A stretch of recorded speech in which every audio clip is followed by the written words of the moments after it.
Yes. Sairam to all of you, each and every one of you who has been messaging me for a long time. I have to take like a particular time to wish you all. Okay. So today we will start history. The topic, the heading of our book is Our Past. If you can see it, Our Pasts. It is written in plural. Why it is written in plural? We will try to explore it as we go inside this story. Okay. First of all, I would like all of your attention here on this page. I'll be presenting a page here. Just focus on that.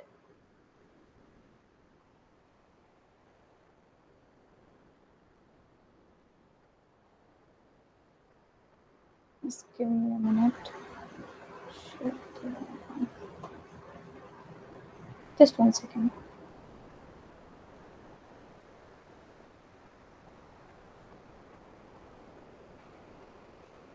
Yes.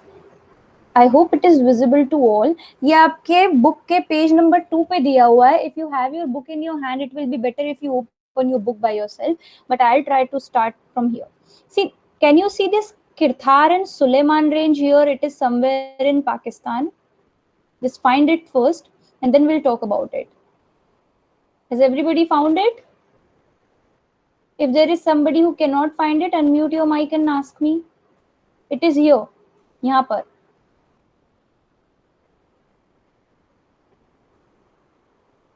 In Pakistan.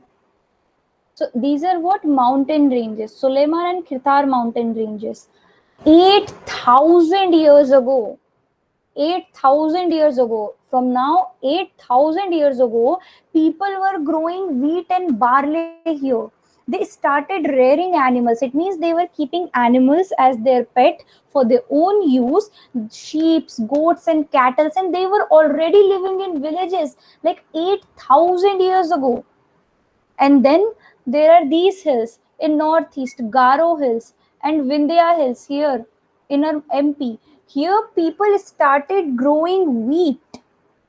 This is the first place that we know of that people were growing, rice here and wheat there in Suleiman range, rice in Vindhya range. And then 4,700 years ago, here at this place, the first cities came into being. The first cities, it was known as the Harappan civilization later on. The first cities came into existence here in this valley. Then about 2,500 years ago, here at this place, we had another big kingdom. The name of that kingdom was Magad. So this is just an outline of the whole history that we will be studying for the whole year. And why do we know all such things? Because we have resources or the sources from history that we already discussed in that class, the previous class that I held. See, so how did people travel during this time? There was no train, there was no plane, even the roads were not that good. Can anybody guess? How did people travel in this time? Ma'am, bullock cart. Bullock cart. Yes, that was one of the way. Bullock cart came Ma'am, into bullock being. cart and horse cart. Ma'am, Horse, walking. walking, bullock carts, horse cart. See, all of this for bullock cart and horse cart, they needed to domesticate the bullocks and horse first, right? To bring them under their control so that they will go how they want them to. People had to cross very difficult places, like they had to cross rivers, they had to cross mountains, they had to cross desert, they had to cross dense forest to go from one place to another. It was not that easy to travel, but then also people traveled. People traveled for a lot of things. People traveled for a better life. People traveled to avoid natural disasters. Suppose if there was a flood in their area, then they had to travel to some other place. People traveled for trade, to sell their things at other places. People traveled for the sense of adventure, just to find a new place to see. Yes, bit of boats also had to be constructed, but I am just saying that all these places it was very difficult to travel, but still the spirit of human beings, it kept us all to move from one place to another. And as we traveled, we took a lot of things with us. Is there anybody here who has come from a different state? Yes, Devansh. Which state do you come from? Ma'am, Uttar Pradesh. Uttar Pradesh. Is there any one thing different from Uttar Pradesh to MP that you want to point out? Ma'am यहाँ पे पहाड़ी इलाका ज्यादा है. Yes, right here at this place there is not. And if I talk about Uttar Pradesh and Madhya Pradesh, the type of food they eat in Alfez, please keep your mic on mute. Thank you. Yes. If we're talking about food, food is different in most of the states. India, it is a very small country, but the taste of food changes from state to state and even from places to places. The poha you get in Indore is not available anywhere in the world. It is absolutely different from what you get. The chaat that you get in UP, it is out of the world. The type of South Indian dishes that you actually get in South India, they are so different and they are so good. It is very difficult to reciprocate here. जो छोले भटूरे पंजाब में वो पूरे India में कहीं नहीं है. जो चावल की क्वालिटी आपको बंगाल में या कोस्टल एरियाज में मिलेगी वो आपको कहीं नहीं मिल सकती. सो कैन आई से safely that people, if you go from your state to another state, you carry your culture with you. The way you eat, the way you behave, the way you talk, you carry all the culture with you. And similarly, when these people, when they started traveling, they started carrying along certain things. Yes, there is, Arush, you're absolutely correct. There is Satpura range near Narsinghpur. So people carry what they have to whatever place they go to. Similarly, when these people in the past, when they traveled, it was very difficult for them. But when they traveled, they carried things with them, their culture, their goods, the way they behave. And this is how history was made. When something is joined with some other thing, a new thing emerges, a new type of culture emerges. When we look about two different things, आपके जो exactly UP में खाना बनता होगा उससे थोड़ा similar यहाँ पर बनता होगा. वो ना तो एमपी का हो गया ना वो एग्जैक्टली यूपी का रह गया. It became a completely new thing. This is how cultures have emerged during the human life times. And another thing was, yes, goods were transferred by donkey. Absolutely correct. When donkey was domesticated, the goods were transferred by donkeys. Then there are also natural frontiers. When we talk about India, in the north we have Himalayan range. When we talk about south, we have sea, the coastal area. So this is what protected our country from what it was difficult to travel here. So the culture has remained distinct मतलब एक अलग ही तरीके का culture है हमारी country में, because it was not that easy to travel from other places to here. So the culture that remained here has been here for a really long time. And we will when move ahead. मैंने उस दिन भी बात करी थी सिंधु और हिंदू वाली. भारत का नाम कैसे पड़ा? Bharat was the term used for people who lived in northwest India, and later it started being used for everybody. Bharat, the term, it was used in Vedic era. It was written in our Veds, and then we started calling ourselves Bharatiya, or the residents of the place Bharat. It came from Bharat. We all know his story. If anybody doesn't, we can cover that someday later whenever there is story time. And the Veds, they were written in which language? वेद किस language में लिखे हुए थे? You will tell me. You know a lot more about Veds than I do. Sanskrit. Very Sanskrit. good. Very good. Sanskrit. Yes. So Veds, they were written in Sanskrit. How long? 3,500 years ago. 3,500 years. That's so long back. And still we chant them. They are so important. They are so good. And then we are talking about past. There are two ways in which we know about past. We are going way back as we can go. So there were things that were written by hand, or manu it is called in Latin, and those are called manuscripts. जो हाथ से लिखे हुए थे उन्हें manuscripts कहते थे. They were written on palm leaves generally. Now since they were written on leaves, a lot of them got destroyed with time. See, it's easier for a plant to remain to get destroyed with time. So a lot of things got destroyed, but some of them, they were preserved by people because they were important. In the temples, in the monasteries, they were all preserved, kept safe. And this is how we know about Ved. Do you know that the Ved, they were not written at one time? They were passed on from generation to generation. The way you chant Vedas, the student used to chant Vedas in Gurukul, and that is how they learned it. It was written very long time after they were actually composed. बहुत time बाद किसी ने सोचा चलो इसे लिख लेते हैं, रटने में प्रॉब्लम आ रही है, नहीं तो सब उसे बिल्कुल रटा करते थे, जपा करते थे. And then when we talk about other sources, those are inscriptions. Inscriptions, they were encarved on stones on metals. किसी चीज के ऊपर खोद के अगर आपने लिख दिया, it stays for a longer time. This is what the kings used to do. They used to inscribe whatever order they had, कि भाई सबको दिखना चाहिए, सबके पास होना चाहिए, and it should be visible to all. The famous inscriptions of Ashoka, which we will cover in the next chapter, they were also engraved on stones. Stones पे अगर आप खोद के उसे लिखोगे, so it stays for a longer time when compared to the plants.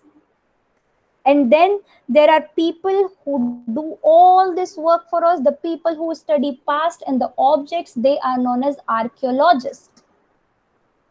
Spelling एक बार book में देख के confirm कर लेना, because now we are historians, we should know all these things.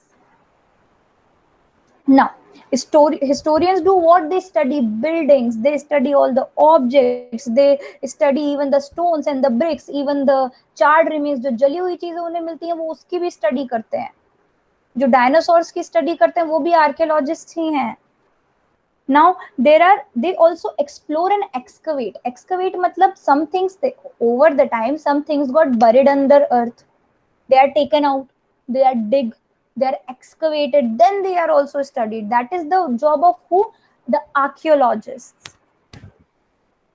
And now archaeologists looks for everything, bones of animals, anything they can find. They try to study whatever they can to make a story about past. We are very comfortably reading stories because somebody researched all of them for us. You will see a lot of pictures of things, a lot of pictures of objects that have been excavated by people and studied. उनका जो analysis किया है उसके basis पर हम history को पूरा base करते हैं. And so inscriptions, manuscripts, archaeology, they all form a basis of the history that we will be studying from now on. And now let's go back to the title of the book, Our Pasts. Multiple past. How can I say that there are multiple past? मतलब past tense की अगर हम बात करें तो past tense तो एक ही था, तो multiple कैसे हो गए? Because everybody was living a different life back then. The life of the king was different from that of a merchant. The life of the merchant was different from that living in a village. There are certain people who were living in forest at that time also. ऐसा नहीं है कि सबने एक दिन decide कर ले चलो आज से हम लोग सब ना खेती करेंगे, आज से हम लोग hunting gathering नहीं करेंगे. Even till date there are societies who are not developed. जो अंडमान निकोबार में there are some islands in which people still practice hunting and gathering. They are behind the whole civilization for like thousands of years, but they are happy living that way. Life in cities is different. Life in metro cities is different. Life in our city is different. Life in villages is different. From every place, even in the different countries, the life is different. So everybody has a different kind of past. This is why it is in plural. That everybody will have a different kind of story when it comes to their past. And there are a lot of differences that existed in people. Some people were having good diet, some people were having a different kind of diet, some people were suffering from malnutrition. So past is different for everyone. And now the last thing left in this chapter will be dates. Date line का मैं आपको concept एक बार समझा देती हूँ. For example, अगर ये पूरा पेज मेरी एक डेट लाइन है, ठीक है, अगर ये मेरी पूरी पेज एक डेट लाइन है, मैंने अगर इसको बीच में फोल्ड कर दिया, I fold it in between and I started calling this point as 0. Okay, so this point is 0. Here, यहां से मेरा 0 शुरू हो गया.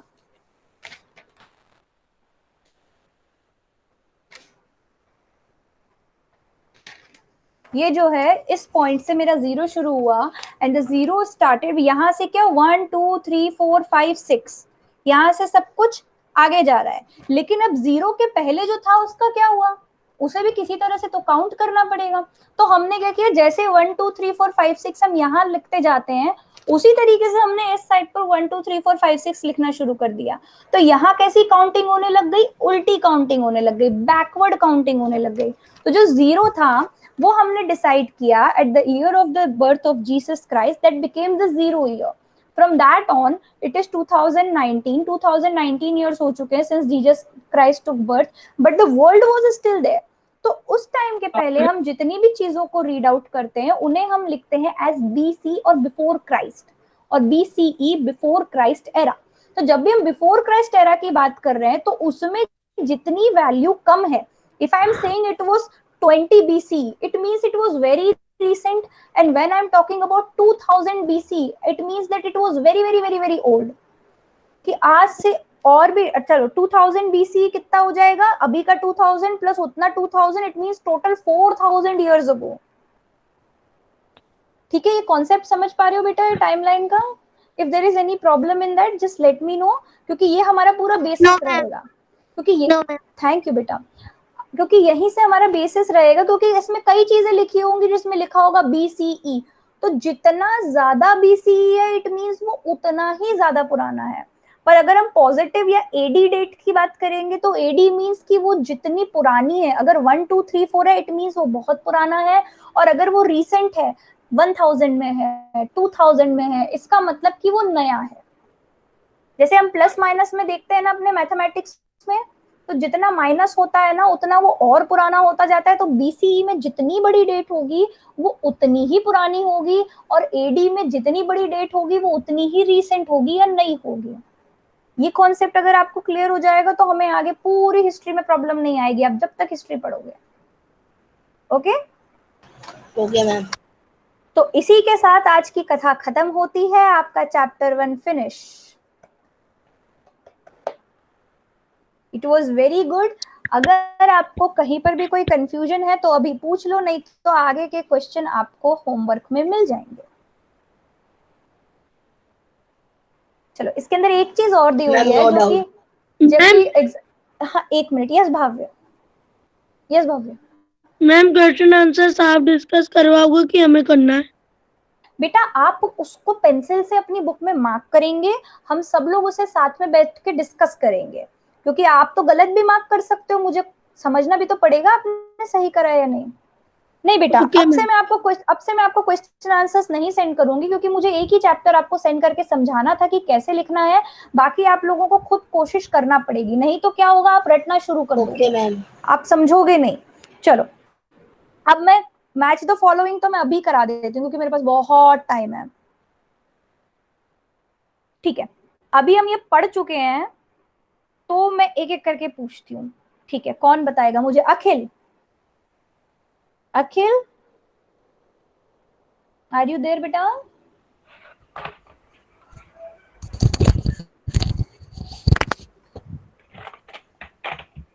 यस अखिल बेटा आपकी आवाज नहीं आ रही मुझे, पीछे से दूसरा साउंड जरूर है। हाँ यस मैम। बुक लेके बैठे हो बेटा? Yes ma'am.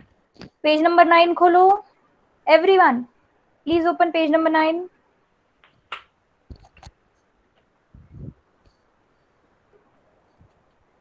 मैम खोल दिया। ठीक है, वेरी गुड। अच्छा अब ना मैच द फॉलोइंग करके आपको मुझे बताने नहीं, आप खुद ही देखो बेटा, you do not have to show me, just keep it with yourself. Devansh किसकी बुक लेके बैठा है? पहले से सारे आंसर सॉल्व्ड हैं? हाँ चीटिंग नहीं करना। यस मैम मेरी है, मैंने खुद करे थे। अरे वाह शाबाश।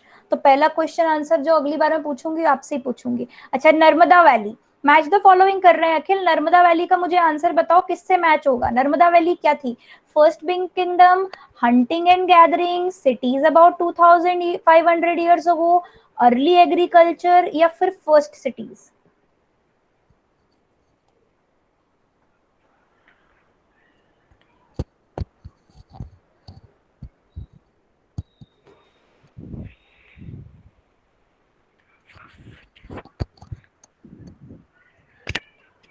चलो कोई बात नहीं, तुम ना मेरे लिए गारो हिल्स का आंसर ढूंढ के रखना अखिल तब तक, ठीक है? मैं अभी तब तक किसी और से पूछ लेती हूँ। यस आतिश है, नर्मदा वैली किससे ज्वाइन कर सकते हैं हम नर्मदा वैली को इतने सारे पॉइंट्स में से? Ma'am hunting and gathering. Hunting and gathering, everybody agrees? If anybody has any doubt हमें पूछ के बताओ। हंटिंग एंड गैदरिंग थी। मैम नर्मदा वैली को हंटिंग एंड गैदरिंग से कैसे ज्वाइन कर सकते हैं, मैच कर सकते हैं? बेटा हमने अभी जो मैंने आपको बताया था ना मैप वर्क में जो शुरू किया था मैंने काम कि यहाँ पर ऐसा था वहां पर ऐसा था कि 8000 ईयर्स अगो सुलेमान रेंज में जो है एनिमल रेयरिंग शुरू हो गई थी। यस आया, याद आया? तो वैसे नर्मदा वैली में क्या हुआ था?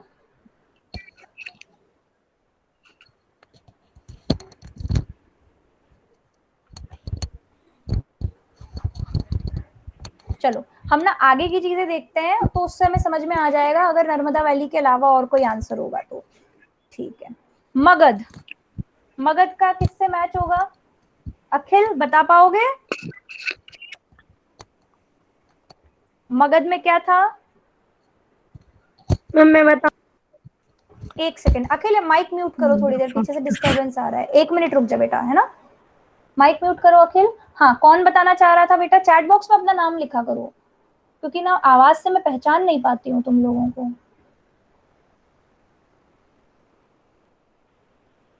यस, किसे आंसर देना था? Was it Bhavya? Yes ma'am. हाँ तो भव्य यस बोलो मैम। ना, बोलो भव्य। हाँ बताओ, मगध का क्या आंसर होगा? Ma'am the first big kingdom. The first big kingdom, okay, इसके लिए तो मैं श्योर हूँ, it was correct, good. Yes, now Aarush मुझे बताएगा गारो हिल्स का क्या आंसर होगा, बताओ।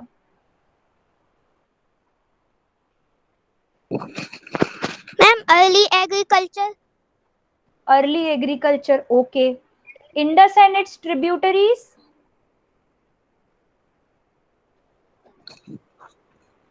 Ma'am the first cities. Good. Akhil? Yes yes, I agree. Akhil, Ganga valley का क्या आंसर होगा? अखिल बताएगा, अखिल बताएगा। City about 2500 year ago. Very good. चलो मैच द फॉलोइंग तो हमारे इसमें कवर हो गए। अब क्वेश्चन नंबर 2 रहेगा, ये आप ढूंढेंगे list one major differences. Rashida का क्वेश्चन, पहले रशीदा का क्वेश्चन ढूंढना, क्योंकि मैंने रशीदा के क्वेश्चन के बारे में बात नहीं करी है, वो पेज नंबर 1 पे था, मैंने उसे स्किप कर दिया है। उसके क्वेश्चन का आंसर आप ढूंढेंगे। और make a list of the objects that archaeologist में फाइंड, ठीक है, ओके। फोर्थ, फिफ्थ और सिक्स्थ, इसका आंसर आप लोग ढूंढेंगे, fourth, fifth, second, third, fourth, fifth और सिक्स्थ का, ठीक है। आप लोग ढूंढ के रखेंगे, बुक में मार्क करके रखेंगे, हम सब लोग उसे क्लास में डिस्कस करेंगे और जो आंसर हमें सबसे सही लगेगा वो हम लिख के कोशिश करेंगे। चलो मैं आपको एक चीज और बता देती हूँ, अभी मेरे पास क्योंकि थोड़ा सा टाइम है। हाँ बेटा बोल बोल, मैम क्वेश्चन।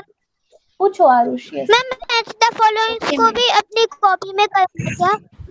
हाँ बेटा, मैच द फॉलोइंग को भी कॉपी में आपको करना पड़ेगा, क्योंकि आप लोगों का पेपर का जो पैटर्न है उसमें 20 मार्क्स के शॉर्ट क्वेश्चंस आएंगे। 1 मिनट प्लीज अपना माइक बंद करो, जितने लोगों के भी माइक चालू है पीछे बेटा, बहुत डिस्टर्बेंस आता है।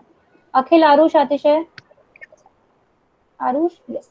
देखो क्या है, हम लोगों का पेपर जो होगा ना उसके अंदर अभी तक जैसा हमारा पैटर्न है उसमें 20 मार्क्स के ना शॉर्ट क्वेश्चन आएंगे, जो 80 मार्क्स का पेपर होगा तो उसमें match the following, fill in the blanks, true और फॉल्स सब कुछ आएगा आपको। तो वो क्या है, थोड़ी सी हम प्रैक्टिस करेंगे ना तो हमें याद रहेगा। और देवांश, अगली बार से ना तुम मुझे एक टेबल पे बैठे मिलना जिसमें तुम्हारे पास कॉपी और बुक रखी हो, ठीक है? ये this is not healthy for you, ठीक है? तुम्हारे स्पाइन पर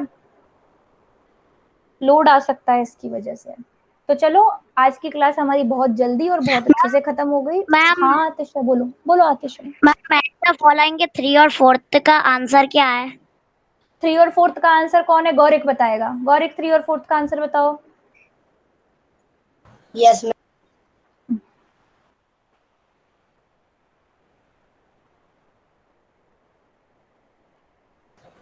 मैम, थर्ड का है the first city, ma'am fourth का है द फर्स्ट सिटी और फिफ्थ का है सिटी अबाउट 2500 ईयर एगो। ठीक है, ओके आतिश है। चलो, तो आज बड़ी मैम जल्दी हम लेट्स लोगों का रिकॉल से मैम लेट्स रिकॉल से सारा करना है। एक सेकंड बेटा, क्वेश्चन तक लेट्स रिकॉल से। हाँ बेटा आपको करना है, पहले आप बुक में मार्क करेंगे, हम लोग डिस्कस करेंगे, उसके बाद आप कॉपी में लिखना शुरू करेंगे, ठीक है। Yes ma'am. हमें कोई जल्दी नहीं है, हम लोग बहुत आराम से काम करेंगे। ऑलराइट, तो क्वेश्चन आंसर्स मुझे अगली क्लास में चाहिए आप लोगों की। और अब तो हमारी अगली क्लास कब है? मंडे को है। मंडे को है, ट्यूसडे को है नो हमारी ma'am. Class? Ma'am Tuesday Tuesday को। अरे अच्छा, बहुत टाइम है हमारे पास बहुत सारी चीजें हैं करने के लिए, तो सारे बच्चे करके रखेंगे। मैं एक्सपेक्ट करूंगी कि सब लोग कोई ना कोई आंसर तो दें, ठीक है। So that will be all for today. Thank you Sairam, and you may start leaving the meeting. Ma'am अगली क्लास वेडनेसडे को है। मैम मुझे Sairam ma'am, thank you ma'am. Inscription समझ नहीं आया। क्या नहीं साईराम समझ आया मैम। बेटा? साईराम बेटा, हाँ आरुष क्या मैम नहीं समझ आया बेटा? Manuscripts and inscription. Ma'am manuscripts and inscription. Okay, एक minute, just wait for a while. Manuscripts जो हाथ से लिखी गई, किस पर लिखी गई? पेड़ के पत्तों पे, ठीक है, ऑन द लीव्स। इंस्क्रिप्शंस जो कि एनग्रेव करे गए, या फिर जैसे कहते हैं ना कि गोद के लिखे गए, जैसे आप लोग कई बार आपके कंपस से किसी चीज के ऊपर कुछ बना देते हो, उसमें थोड़ा गड्ढा करके लिख देते हो, so that is called an inscription. It is done on a hard surface. Manuscript किस पे लिखी जाती है? सॉफ्ट मैम लीव्स के जैसे कि ऊपर। स्टोन पर लिखा रहता है। यस, एब्सोल्युटली करेक्ट बेटा, ठीक है। Thank you and Sairam ma'am. Thank you बेटा, thank you ma'am. Sairam to you. Thank you ma'am. Thank thank you you ma'am. बेटा, thank you ma'am. Thank you बेटा, थैंक यू।